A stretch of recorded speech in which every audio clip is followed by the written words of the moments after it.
Imagine a ghost, not the kind that rattles chains in drafty basements or flickers in the corner of a dimly lit hallway, but the kind that lives inside a dusty manila folder from 2017, buried under a stack of old magazines and forgotten utility bills. It is a mistake.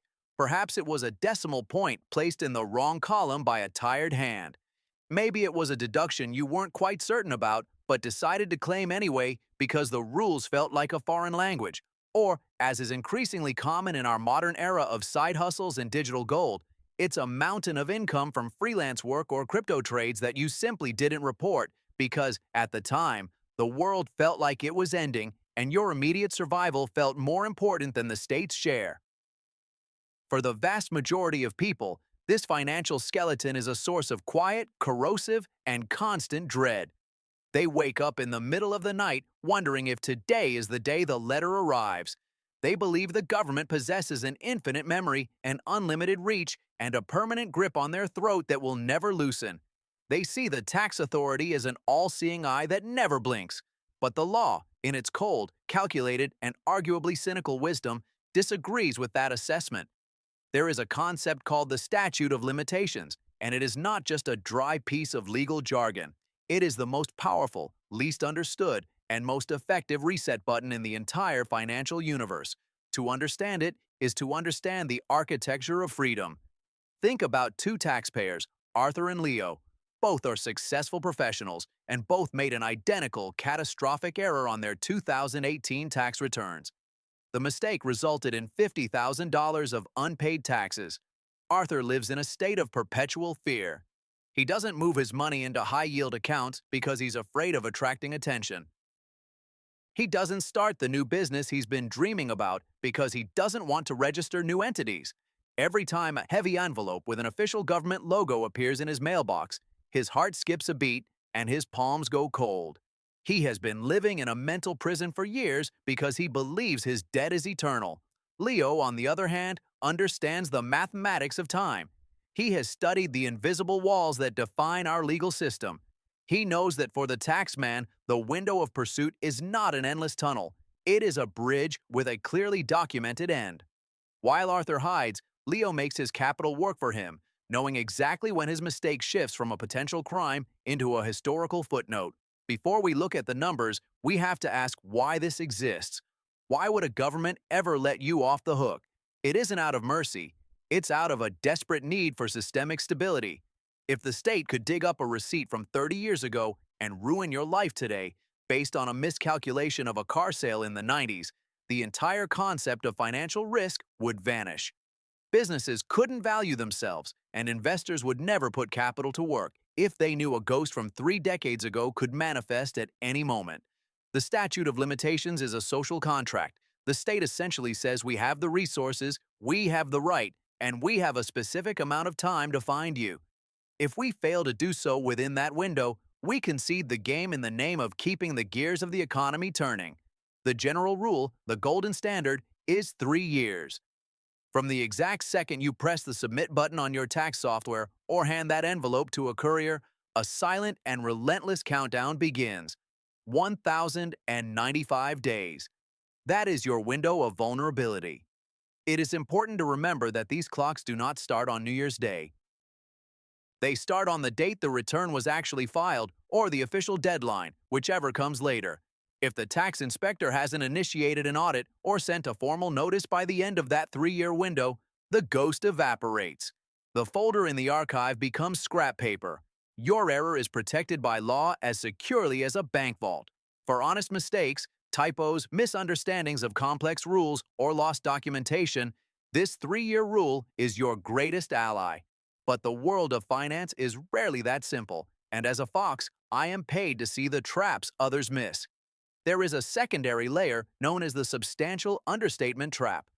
If the authorities determine that you omitted more than 25% of your gross income, that 3-year window suddenly and violently stretches into 6 years. Imagine the difference in your stress levels. A sprint becomes an exhausting marathon. This usually happens not because of a typo, but because of what the law views as gross negligence. If you reported $100,000 but actually made $140,000, you have crossed the line. This is the danger zone for anyone dealing in offshore accounts or complex asset classes. Your window of risk doubles because the law assumes you didn't just make a mistake, you were reckless. Then, we reach the territory where the clocks stop altogether, the nuclear option. In the eyes of the law, there are scenarios where the statute of limitations simply ceases to exist. The first is fraud.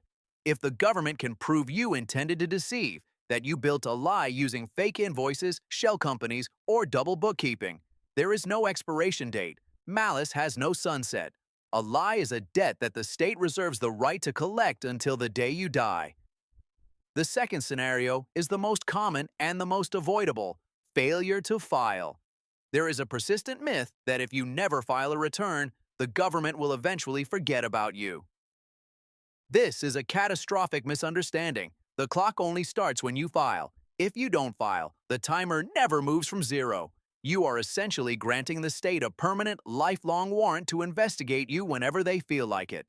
We must also talk about tolling. This is when the state hits the pause button on your countdown. If you decide to move abroad and live as a digital nomad in Bali to wait out your 3-year window, you might find a nasty surprise when you return. The law often allows the clock to stop while you are outside the jurisdiction. You cannot outrun the clock by leaving the stadium. Furthermore, your own signature can be a weapon against you. Often, during an audit, an agent will ask you to sign a document to extend the statute. Most people sign it out of fear, not realizing they are voluntarily resetting their own timer. They do this because the alternative is an immediate, aggressive assessment based on the government's worst-case numbers. So, how do we navigate this architecture of amnesia? First, you practice radical document hygiene. You keep every receipt, every ledger, and every digital trail for exactly 7 years. Why 7 if the rule is 3? Because 6 years covers the substantial omission rule, and the 7th year is your buffer for mailing delays and processing times. After 7 years, you take that folder to the shredder and you let it go. Second, you must file. Even if you cannot pay a single cent of what you owe, filing the document is what starts the clock. It is your starting pistol in the race toward freedom. Do not let the state keep their hooks in you forever simply because you were afraid of a bill today. In the year 2026, we are entering a new era of enforcement. The authorities are no longer just looking through paper files. They are using neural networks to scan your digital footprint.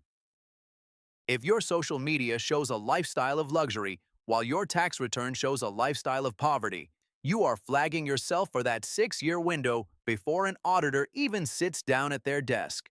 The math of legal amnesia is about understanding that time is a finite resource for the government just as much as it is for you. They have millions of taxpayers to monitor and only so many hours in a day. The statute of limitations isn't a license to be dishonest. It is a boundary that ensures our past does not permanently colonize our future. It is the realization that at some point, the ledger must be closed so that new business can begin. If you have ever felt that your financial history is a weight holding you back, remember that every weight has an expiration date. Your job is to know exactly when that date is. My name is Fox, and I've spent my life studying these invisible walls. While everyone else is panicking about the headlines, I am watching the calendar. Because in the world of wealth, the most valuable thing you can own isn't just money. It's the certainty that your past is finally, legally, and permanently behind you. The window is open.